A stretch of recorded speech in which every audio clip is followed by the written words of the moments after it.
Thanks for watching, you sneaky seniors. Subscribe to keep the coffee pot brewing revenge. Your ex-colleagues won't know what hit him. Security will escort you out, the new CEO said, not looking up from her iPad.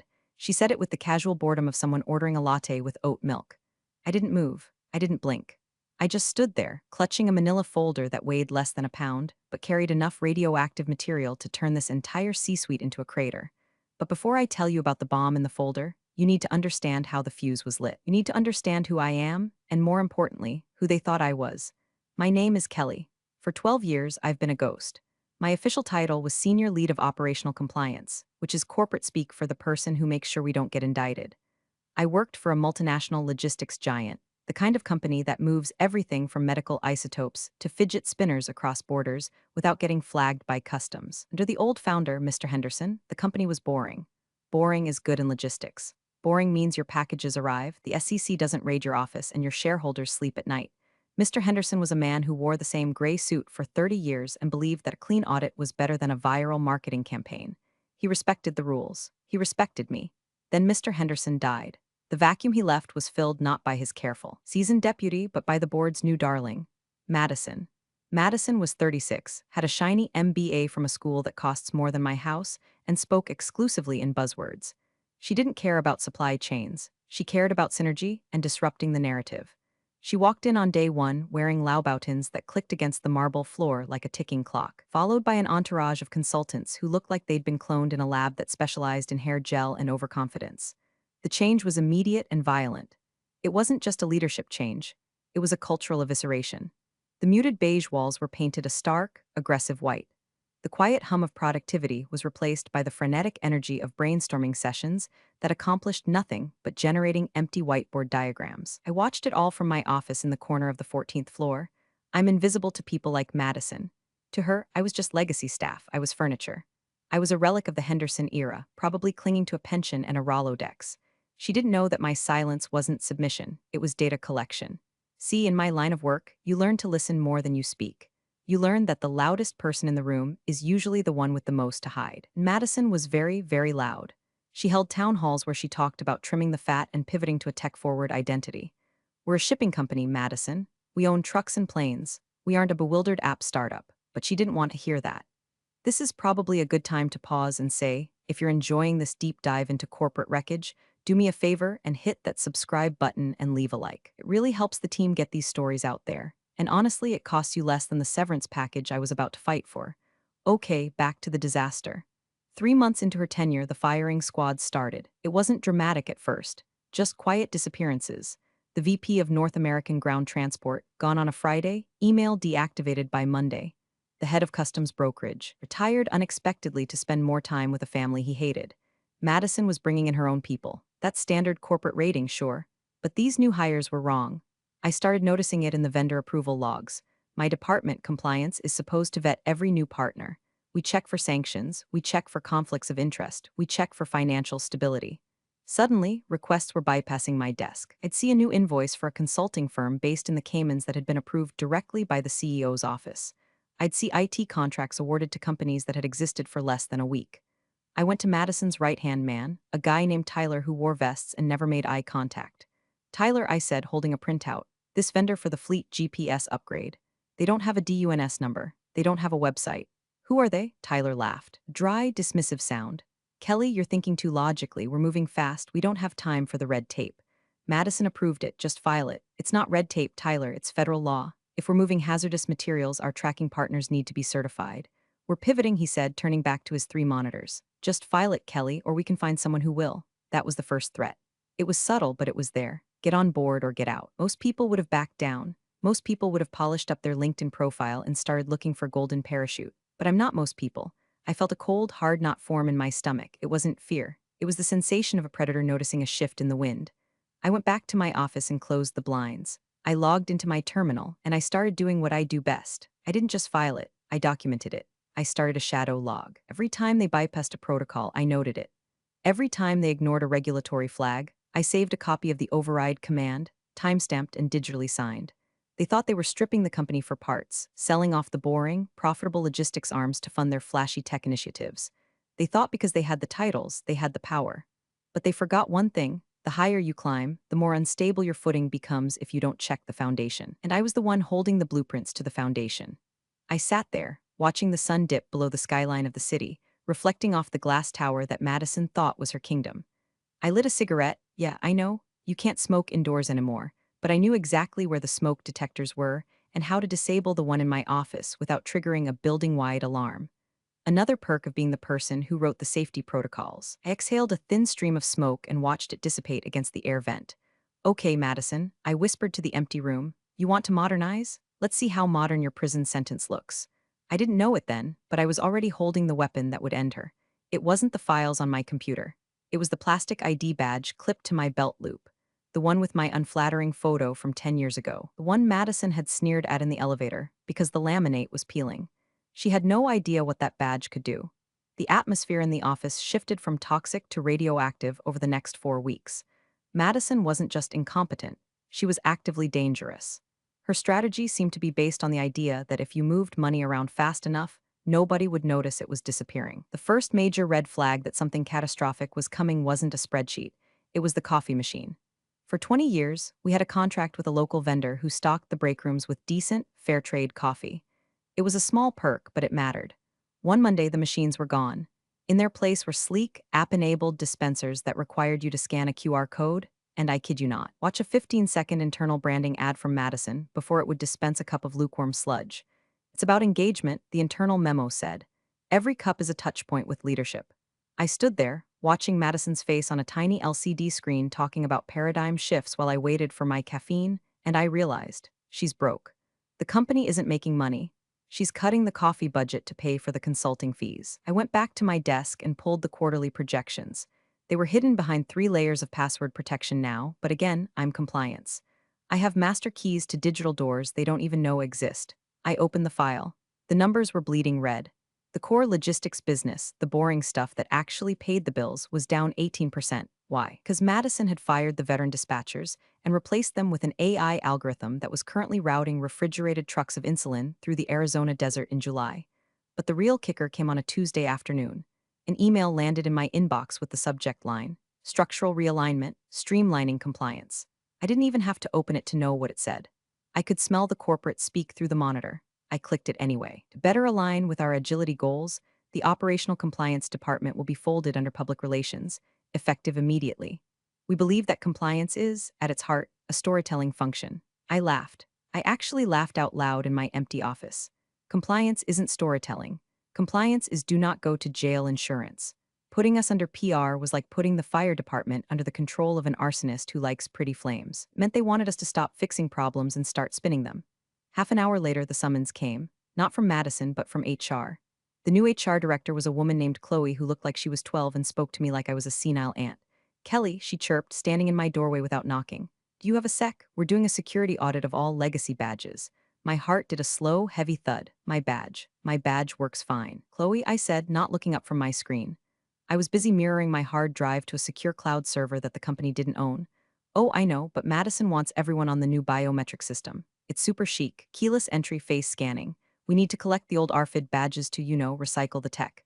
Recycle the tech, I repeated. They didn't want to recycle it, they wanted to wipe it. They wanted to erase the history. I'll bring it down later. I lied, I have a federal audit report to finish.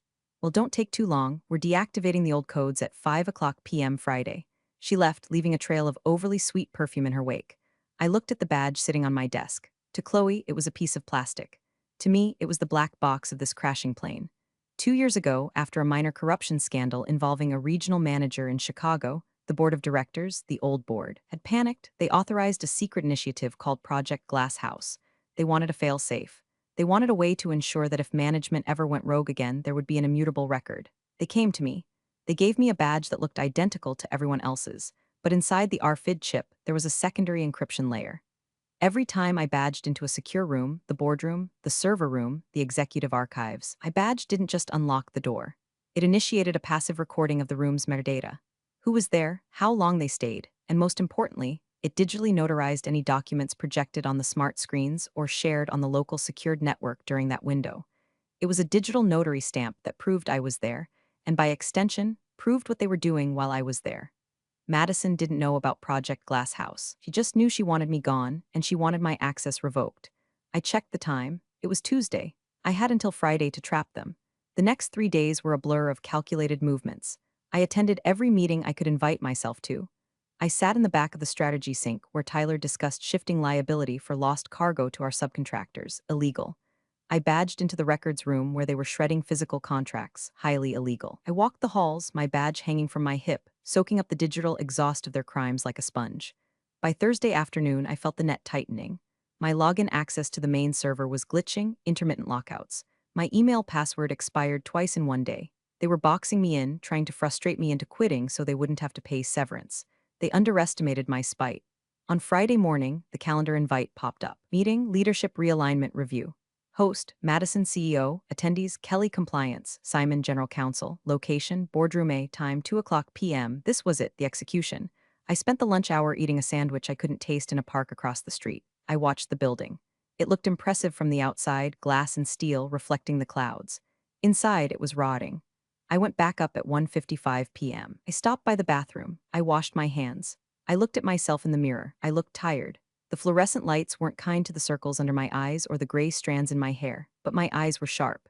They were the eyes of someone who had double-checked the parachute while everyone else was busy drinking champagne in the cockpit. I took the badge off my belt loop. I held it in my hand for a moment, feeling the smooth plastic. Okay, I said to my reflection. Let's go get fired. I walked down the hallway toward Boardroom A. The glass walls of the conference room were frosted, but I could see the silhouettes inside. Madison was pacing. Simon, the general counsel, was sitting still. I swiped my badge on the reader one last time, beep. The light turned green, the lock clicked, the system logged my entry, user Kelly. Time, 1:59:45 p.m. Status, authorized. And the hidden code in the badge whispered to the mainframe. Session started, recording chain of custody. I pushed the door open. The air in Boardroom was 10 degrees colder than the rest of the building. Madison liked it that way. She claimed it kept the synapses firing, but I'm pretty sure she just liked watching her subordinates shiver.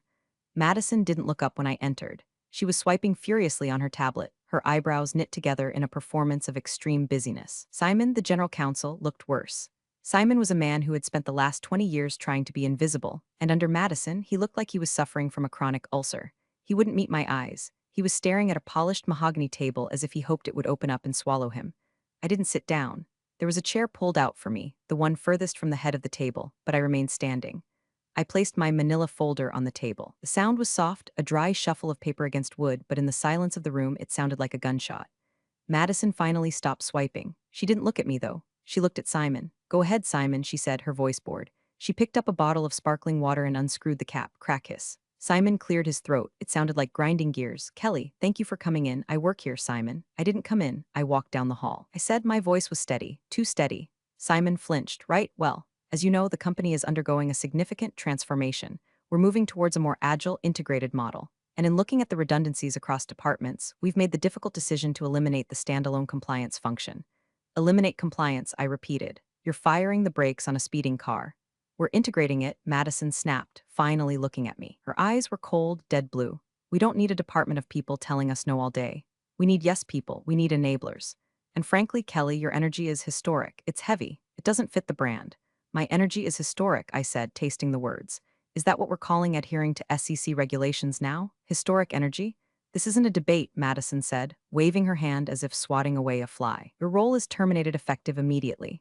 We're offering you 2 weeks of severance in exchange for signing a standard NDA. If you don't sign, you get nothing. And we will contest your unemployment claims on the grounds of performance issues. Performance issues, I said.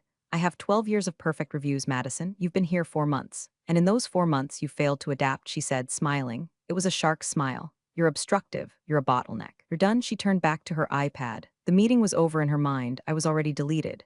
Simon has the paperwork, she said to the air. Sign it, leave your laptop, and security will escort you out. I have a strategy call in 5 minutes. Goodbye, Kelly. The disrespect was breathtaking. It was a masterclass in dehumanization. She wanted me to feel small. She wanted me to feel like a confused middle-aged woman being put out to pasture because she couldn't figure out how to use Slack. But I didn't feel small. I felt like a demolition expert watching the timer tick down to 0. I looked at Simon. He was sliding a thick document toward me. The NDA, the gag order. I'm not signing that, Simon, I said softly. Madison let out a loud, theatrical sigh. Oh my God. Simon calls security. I don't have time for breakdown. If she wants to leave the hard way, she can leave the hard way. Security will escort you out, she repeated, the words dripping with disdain. I reached for my belt loop. I unclipped my badge. The plastic click echoed in the room. You're right, Madison, I said. Security should be here, but not for me. I didn't hand the badge to her. I slid it across the mahogany table toward Simon. It spun slowly, sliding over the polished wood like a hockey puck, and came to a stop right in front of his shaking hands. What is this? Madison asked, annoyed. Simon, I said, ignoring her. Look at the back of the badge. Look at the serial number under the barcode. Simon looked at me, confused. He picked up the badge. He flipped it over. He adjusted his glasses. He read the tiny string of numbers printed in red ink. Auth board exec 001 alpha. His face went from pale to the color of old ash. He dropped the badge like it was burning his fingers. Oh, he whispered. It was the sound of a man watching his career evaporate. What? Madison barked. What is it? Ma'am, Simon said, his voice trembling so hard the water bottle on the table vibrated. We need to delay the board meeting. Immediately, and we need to get forensics in here. Why? Madison demanded, standing up. I smiled, because I said that badge isn't just a kitten, it's a wire. Silence is a funny thing. In a corporate boardroom, silence usually means someone is thinking. But this silence, this was the silence of a heart stopping. Madison looked between me and Simon, her irritation morphing into confusion. She hated being confused. It made her look like she wasn't the smartest person in the room, which was her greatest fear. Simon, speak to me, she snapped. It's an ID badge. Throw it in the trash and get security up here. Simon didn't move. He was staring at the badge on the table as if it were a live cobra. He looked up at Madison, and for the first time I saw genuine fear in his eyes. Not that I might lose my bonus fear. That I might lose my law license and freedom fear. Madison, Simon said, his voice barely a whisper. Do you know what code alpha means in the legacy security protocols? I don't care about legacy protocols, she shouted. I care about this woman leaving my office. It means, Simon continued, ignoring her, that this badge has board-level executive clearance. But more than that, it means it's a roving audit device. He looked at me. Kelly, how long has this been active? Since the day Mr. Henderson died, I said calmly. The audit committee reactivated Project Glasshouse. They didn't trust the transition. They wanted eyes on the ground. I'm the eyes. Madison laughed. It was a shrill, nervous sound. You're lying? That's sci-fi bullshit. You're a compliance officer, not James Bond. Check the metadata, Simon, I said. Scan it right now. You have the reader on your laptop. Simon's hands were shaking as he pulled a small USB scanner from his bag, standard issue for legal, usually used for verifying visitor passes. He plugged it in. He swiped my badge. His laptop screen populated with a waterfall of data, green lines of text scrolling faster than the eye could read.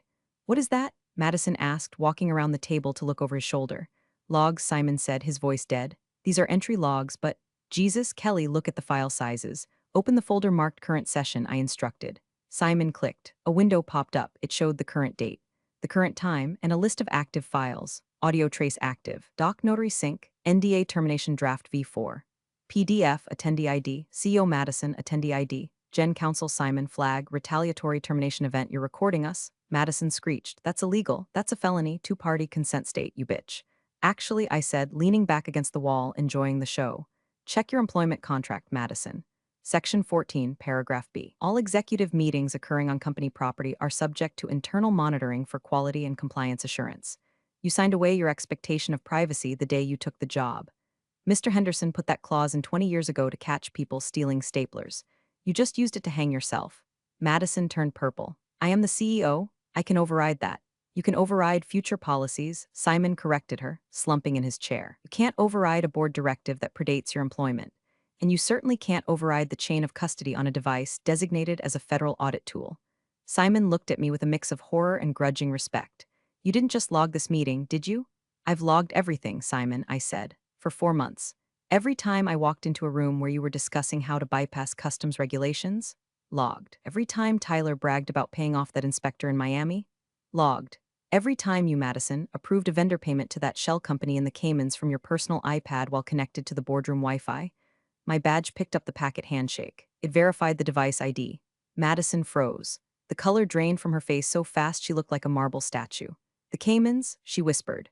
Oh, did you think encrypted meant invisible? I asked. Creates a digital footprint. And when you're in a room with a Class Alpha audit device, that footprint gets stamped, sealed, and uploaded to a server that you don't have the password for. I pointed to the manila folder I'd placed on the table earlier. That folder isn't my severance paperwork, Madison. That's the index. Madison stared at the folder. She reached out a hand, her fingers trembling, and flipped it open. It wasn't thick, just 10 pages, but it was enough. Page 1, a summary of unauthorized vendor payments totaling $4.2 million. Page 2, transcripts of conversations regarding the illegal firing of protected veteran employees. Page 3, a timestamped log of Madison instructing IT to delete subpoenaed emails. This is, Madison stammered. Evidence, I finished for her. And here's the best part. I didn't just save it to my hard drive. Remember that glitchy server connection I had all week? That wasn't a glitch. That was the system uploading the entire terabyte of data to the external audit firm the board retains. The one in Switzerland. I checked my watch. It's 2:15 p.m. The upload completed at 1:55 p.m. The automated alert has already been sent to the chairman of the board. He's probably reading the summary right now. Madison looked at Simon. Fix this. Fix this now. Simon closed his laptop. He took off his glasses and rubbed the bridge of his nose. I can't fix this, Madison, he said. The toothpaste isn't just out of the tube. The tube has been launched into the sun. I'll fire you too, she screamed. I'll fire everyone. You can't, I said. Because as of 20 minutes ago, when I formally triggered the whistleblower protection protocol by handing over that badge, I am the most protected employee in America. And if you fire Simon, he becomes a witness. I pushed off the wall and took a step toward the table. So I said, about that security escort, I think we should call them. But I don't think they're going to be escorting me.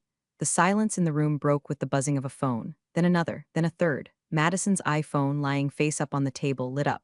Caller ID Chairman Vance. She stared at it. She didn't pick it up. You should probably answer that, I suggested helpfully. He hates going to voicemail. Madison snatched the phone and hit decline. She looked at me with pure, unadulterated hatred. You think you're clever? You think a few logs are going to bring me down? I have the numbers. The stock is up. The stock is up because you cut costs by gutting safety protocols, I said. That works for a quarter. Then the planes start falling out of the sky, or the SEC knocks on the door. We haven't done anything illegal, she insisted, her voice rising to a frantic pitch. It's aggressive accounting. It's standard industry practice. Is it standard practice to reclassify hazardous chemical transport as general dry goods to save 15% on insurance premiums? I asked, because I have a recording of Tyler suggesting exactly that in the strategy sync last Thursday. And I have the approval email you sent him 3 hours later. Simon put his head in his hands. Oh, God. Madison, tell me you didn't approve the hazmat reclassification. It's just a coding error, Madison lied. We fixed it. The badge logs show you overrode the warning flag, I said twice. That's willful negligence. In the logistics world, that's not a firing offense, Madison. That's a go to federal prison for 10 years offense. Madison paced the room, her heels clicking frantically. She looked like a trapped animal testing the electric fence. Tyler, she muttered. Tyler will take the fall. He proposed it. It was his initiative. And there it is, I said. Bus, you're ready to throw him under it. He's a consultant, she yelled. That's what they're for. Here's the problem, I said, tapping the folder. Tyler isn't stupid. He knew you were reckless. So do you want to know what I found when I cross-referenced the badge logs with the server traffic? I flipped to page 5 of the folder. Tyler has been BCCing his personal Gmail on every single illegal directive you sent him. He's been building his own insurance policy. But unlike me, he didn't do it legally. He stole proprietary data, which means when the feds come, he's going to flip on you so fast it'll break the sound barrier to get a plea deal. Madison stopped pacing. She looked at the window, then back at me. The reality was finally setting in. She wasn't fighting for her job anymore. She was fighting for her life. What do you want? She asked. Her voice was quiet now. Transactional, you want money. You can negotiate a settlement. A consulting fee. We can wipe the logs. You can't wipe the logs, Simon interrupted, his voice hollow. She told you. It's a blockchain ledger. It's distributed. The moment it uploaded to the Swiss audit firm, it became immutable. Even if you burn this building down, the record exists. I don't want money, Madison, I said. I want my company back. Your company? She sneered. You're a middle manager. You're a nobody. I'm the person who keeps the lights on, I said. I'm the person who makes sure the drivers get paid and the cargo gets inspected so we don't accidentally ship a dirty bomb into a port. People like you think companies are just stock tickers and brand assets. You forget that there are actual people doing actual work underneath your vision. You broke the machine because you didn't understand how it worked. The phone buzzed again. Caller ID, Chairman Vance. This time was followed by a notification on Simon's laptop, a high-priority email flag. Simon opened it. He read it. He closed his eyes. Madison, he said, that was the general counsel for the board. They've convened an emergency session. They are placing you on administrative leave effective immediately. Your access to all company systems has been revoked. Madison grabbed her iPad. She tried to unlock it. Access denied. She tried her laptop. System locked. Contact administrator. She looked up, her eyes wide with panic. They can't do this. I'm the CEO, not anymore, I said. Right now you're a liability. The door to the boardroom opened. We all turned. It wasn't security. It was Tyler. He looked sweaty. He was holding a box of his personal belongings. He looked at Madison, then at me, then at the floor. Tyler, Madison asked, what are you doing? HR just called me, Tyler stammered. I said my contract is terminated. Something about unauthorized data transfer? He looked at me. He knew. He saw the badge on the table and he knew. I didn't know, Tyler said to me, his voice pleading. I just did what she told me. Save it for the deposition, Tyler, I said.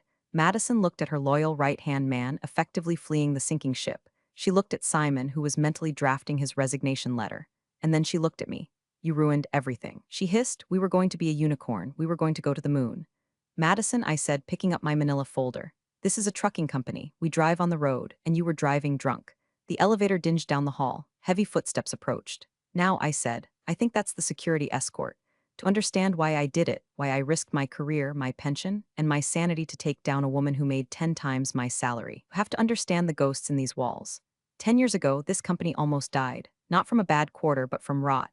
A regional VP in the Midwest was running a kickback scheme with a construction firm. He was skimming millions, cutting corners on warehouse safety. Then a roof collapsed in the city. 2 men died. One of them was 22 years old. Mr. Henderson, the founder, was devastated. He was a hard man, but he was a fair man. He flew to the city. He met the families. He paid for the funerals out of his own pocket. And when he came back, he called me into his office. I was just a compliance analyst then. I thought I was getting fired. Kelly, he had said, looking out the window at the gray city rain. We failed. I failed. We got too big and we stopped watching. We can implement tighter audits, sir, I had said. Audits are paper, he replied. Paper can be forged. I need a conscience. I need someone who isn't interested in being friends with the executives. Someone who cares more about the truth than the stock price. That was the day Project Glass House was born. It wasn't just a surveillance program, it was a covenant. The badge wasn't just a piece of tech, it was a badge of office in the truest sense. I became the designated keeper. The board granted me a specific charter to protect the integrity of the company operations against all threats, internal and external. I took that oath seriously. When Madison came in, I tried to give her a chance. I really did. But when she started dismantling the safety checks, the very checks we put in place after the city collapse, I knew she wasn't just greedy. She was erasing the memory of those mistakes. She was setting us up to kill someone else. Back in the present, the boardroom was getting crowded. 2 large security guards, the actual security team. The guys who knew my name and asked about my cat stood in the doorway. Miss Madison, the lead guard, Frank said. His face was stone. We've been instructed to escort you to the lobby. You are not permitted to return to your office. This is ridiculous, Madison shouted. I need my purse. I need my keys. Your personal effects will be boxed and mailed to you, Frank said. Please come with us. Madison looked at me one last time. You're a dinosaur, Kelly. You're going to rot in this building. Maybe, I said, but the building will still be standing. They walked her out. She didn't go quietly. She was shouting about lawsuits and misogyny and conspiracies all the way to the elevator. When the doors closed, the silence rushed back in. Simon was still sitting at the table. He looked like he had aged 10 years in 10 minutes. So, he said, taking off his glasses and cleaning them on his tie. What happens now? Now, I said. Now the cleanup begins. The board is going to want a head on a spike, Simon said. Madison is gone, but they're going to look at legal. They're going to ask why I didn't stop her. You were intimidated, I said. She created a hostile work environment. You were afraid of retaliation. That's the narrative, Simon. Stick to it. He looked at me, surprised. You're helping me? I don't care about you, Simon, I said honestly. You're weak, but you're not malicious. Madison was the cancer. You were just the infected tissue. If we cut her out, maybe the rest can heal. Besides, you know where the bodies are buried. If they fire you, we lose the institutional knowledge of the last 4 months. I need you to help me decode her files. Decode? She used a private encryption key for the Project Phoenix files, I said. The files regarding the asset liquidation. You have the key, don't you? Simon hesitated. Then he nodded. I have it. Good. Because the auditors are going to be herein?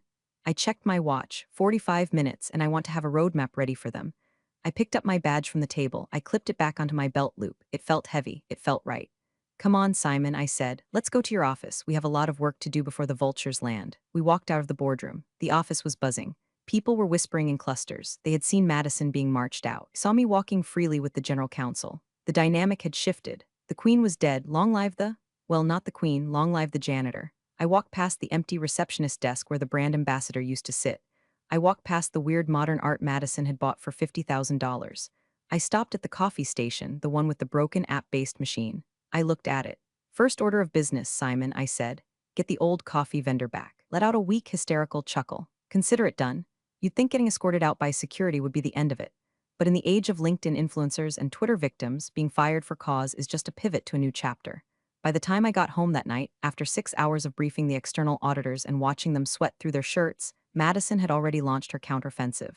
My niece texted me a link. Aunt Kelly, is this about you? I clicked it. It was a Medium article, cross-posted to LinkedIn, titled, Silenced by the Old Guard, How Traditionalism Kills Innovation. It was a masterpiece of gaslighting. Madison painted herself as a martyr, a visionary woman struck down by a patriarchal, obsolete corporate immune system that refused to modernize. She didn't name me, but she described a toxic, entrenched mid-level bureaucrat who weaponized administrative loopholes to sabotage progress. It was trending. The comments were full of "you go, girl," and disruptors always face resistance. She was controlling the narrative. The next morning, the board was panicking. "She's killing our stock price," Chairman Vance shouted over the speakerphone in the executive conference room. "The market thinks we're in chaos. They think we just fired a visionary because we're afraid of change. Need a statement? We need to discredit her." "We can't release the internal investigation details yet," Simon said, sounding exhausted. "It's pending litigation. If we leak the fraud evidence, she sues us for defamation before we can prove it in court. So we just let her trash us?" Vance demanded. I sat at the end of the table. I was drinking coffee from the old machine, which we had miraculously reinstalled that morning. It tasted like victory and burnt beans. "You don't need to leak the fraud," I said. The room went quiet. "We need to leak the hypocrisy." "What do you mean?" Vance asked. "Madison is selling a story about being a champion of the people, right? A modern leader who cares about the workforce, right?" Simon said. "Well," I said, opening my laptop. It turns out my badge picked up some very interesting audio during her private lunches in the executive suite. Specifically, her comments about the workforce she claims to champion. I played the file. It was crystal clear. The sound of silverware on china. And then Madison's voice, unmistakable and sneering. "God, looking at the staff directory is like looking at a casting call for The Walking Dead. Can we just find a way to fire everyone over 40 without getting sued for ageism? They smell like mothballs and failure. Just cut their benefits, make them miserable. They'll quit." The silence in the conference room was absolute. "And here's another one," I said. "From the day she cut the safety budget. Who cares if the trucks need new tires? If they crash, insurance pays out. It's actually better for the bottom line if a few of the old fleets get totaled. We can write them off." Chairman Vance cleared his throat. "You have this on tape, digitally signed, time-stamped, and legally admissible," I said. "It's not defamation if it's a direct quote." "Release it," Vance said. "Leak it to the logistics trade journals. Leak it to the internal company blog. Let the employees hear what she really thinks of them." "I already have a draft ready," I said. "But there's one more thing." "What?" "She's announcing a new startup venture today," I said. "According to her Twitter, she's soliciting investors, so," I smiled. "I think the SEC might want to see the files regarding where her seed money came from. Remember those consulting fees to the Caymans? I traced the shell company. The sole beneficiary is a trust listed under her maiden name." "She embezzled?" Simon whispered. "She didn't just embezzle," I said. "She stole from the company to fund her next company. That's not just a firing offense. That's grand larceny." "Do it," Vance said. His voice was cold iron. "Bury her." We released the audio tapes at noon. By 2 p.m., Madison's victim narrative had collapsed. The internet, fickle beast that it is, turned on her instantly. The comments shifted from "you go girl" to "you monster." The hashtags changed from "I stand with Madison" to "mothballs and failure." By 4 p.m., the news broke that the SEC had opened a formal investigation into her finances. I sat in my office, my real office, not the PR closet she tried to move me to, and watched the news. They showed footage of Madison dodging reporters outside her condo. She looked terrified. Didn't feel happy. I didn't feel sad. I just felt clean, like I had finally scrubbed a stain out of the carpet that had been bothering me for months. My phone rang. It was HR. The old HR rep who had been reinstated that morning. "Kelly," she said, "we have a situation. The employees, they're organizing." "Organizing what? A strike?" I asked, alarmed. "No, a party. They want you to come down to the lobby." I walked out of the elevator and into the lobby. It was packed, not with executives, but with the people who actually did the work. Dispatchers, drivers, warehouse managers, junior analysts. When they saw me, they didn't cheer. This isn't a movie. They're tired adults with mortgages, but they stopped talking. They looked at me. And then, one by one, they nodded. It was better than applause. It was acknowledgement. "We know what you did." Dave, the head of fleet maintenance, a guy with grease permanently under his fingernails, stepped forward. "Heard we're getting the tire budget back," he grunted. "Approved it an hour ago," I said. "Good," he said, "because I wasn't going to put my guys in those trucks another week." "I know, Dave, thanks," he said. He extended a hand. I shook it. That was the party. A handshake and a confirmation that we weren't going to die on the highway. It was the most beautiful thing I'd ever seen.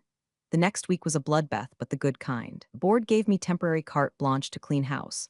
I fired Tyler. I fired the brand ambassadors. I fired the 24-year-old VP of Synergy. I fired the entire external consulting team.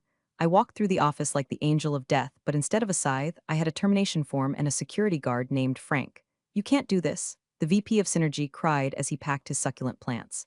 "I have a contract." "Your contract was with a fraudulent administration," I told him. "And you paid for these plants with a corporate card that was flagged for misuse. Leave the cactus." We stripped the white paint off the walls. We brought back the beige. We rehired the VP of North American Ground Transport. He was bored of his family anyway. The office started to quiet down. The frantic energy of innovation was replaced by the steady, rhythmic hum of logistics. Phones ringing, keyboards clacking, problems being solved, not ideated. But there was still one loose end. The board. They were grateful, sure. I had saved them millions, but I had also shown them that I had the power to destroy them. I held the keys to the glass house. I had the badge. Chairman Vance flew in on Friday. He called a private meeting with me. Just him and me in the boardroom where it all went down. Kelly, he said, sitting where Madison used to sit. He looked at me with a mixture of admiration and wariness. You've done an incredible job. You saved the company. I did my job, sir. You did more than your job, he said. You acted as a independent oversight mechanism. That was the mandate. Yes, he said slowly. But now the crisis is over, and the board feels uncomfortable with the idea of a permanent internal surveillance officer with that level of clearance. It creates a liability. He slid a piece of paper across the table. It was a check, a very, very large check. We'd like to offer you early retirement, he said. Full benefits, double pension, and this bonus. In exchange for the badge and the deletion of the archives, I looked at the check. It was enough to buy a beach house. It was enough to never work again. I looked at Vance. He was smiling, but his eyes were hard. He wanted the weapon gone. He wanted to go back to a world where the executives could cut corners without a ghost watching them. I reached for the check. I picked it up. I looked at it, then I tore it in half. Vance's smile vanished. Kelly, that's a very generous offer. It is, I said. But you're missing the point, Mr. Vance. I didn't save this company for you. I saved it for Dave and maintenance. I saved it for the drivers. I leaned forward. I'm not retiring, and I'm not deleting the archives. Because if I do, who's going to stop the next Madison? Who's going to stop you if you decide to cut the tire budget to boost your quarterly bonus? Vance stiffened. Are you threatening the board? No, I said. I'm ensuring it. As long as I'm here, as long as this badge is on my hip, everyone plays by the rules, including you. I stood up. I'll be in my office, I said, the real one. On the 14th floor. If you need me, send an email. I'll be watching. I walked to the door. Kelly, Vance called out. I stopped. Security won't escort you out, he said, a dry smile touching his lips, because I don't think they'd listen to me if I told them to. Smart man, I said. 3 months later. The office is boring again. It's wonderful. The walls are beige. The coffee is average. The stock price has stabilized. It's not to the moon, but it's steady, and we're paying dividends again. Madison took a plea deal, turns out. Federal prosecutors have a lot of leverage when they have HD audio of you admitting to insurance fraud. She's doing 18 months in a minimum security facility, followed by 5 years of probation. She's banned from serving as an officer of a public company for life. Last I heard, she's writing a memoir about adversity. I'm sure it will sell dozens of copies. Tyler cooperated and got off with probation and a heavy fine. He's working at a car dealership in New Jersey now. I hope he's happy. As for me, I'm exactly where I've always been. Corner office, 14th floor. My title has changed, though. They couldn't fire me and they couldn't buy me out, so they promoted me. Chief Integrity Officer. It's a made-up title, but it comes with a raise and a seat at the quarterly board meetings. People walk differently around me now. There's a rumor that I have cameras in the smoke detectors. I don't. There's a rumor that I can read their emails in real time. I can, but I usually don't bother unless they flag for keywords like embezzle or cover up. I'm the office boogaman. I'm the witch of the 14th floor, and I'm fine with that. New hires are warned about me on their first day. Don't try to cut corners, the veterans whisper. Kelly will know. Kelly always knows. It keeps them honest. Tonight, I'm the last one in the building again. The cleaners are vacuuming the hallway, the same hallway where Madison told me security would escort me out. I wave to them. They wave back. I walk over to the window and look out at the city. The lights of the logistics hub down at the port are twinkling in the distance. Trucks are moving. Planes are landing. The blood of the economy is flowing, pumping through the veins of the infrastructure we built. It's not glamorous. It's not disruptive. It's just work, but it's honest work. I touch the badge on my hip. The little red light pulses once, slow and steady. A heartbeat. System status. Secure watchdog. Active. I turn off the lights in my office. I don't need to lock the door. Nobody would dare break in. I walk to the elevator, my heels clicking on the linoleum, not the click of Laubautins. The solid, sensible sound of boots that are made for walking through the wreckage and coming out the other side. I press the button for the lobby. The doors slide open. I step in. Going down, the elevator voice asks. No, I say to the empty car. We're staying right here. And the ghost in the machine takes me home. Thanks for watching, you cubicle warriors. Hit that subscribe button. Unless you're my old boss, then you're on your own. Revenge of the Coffee Pot strikes again.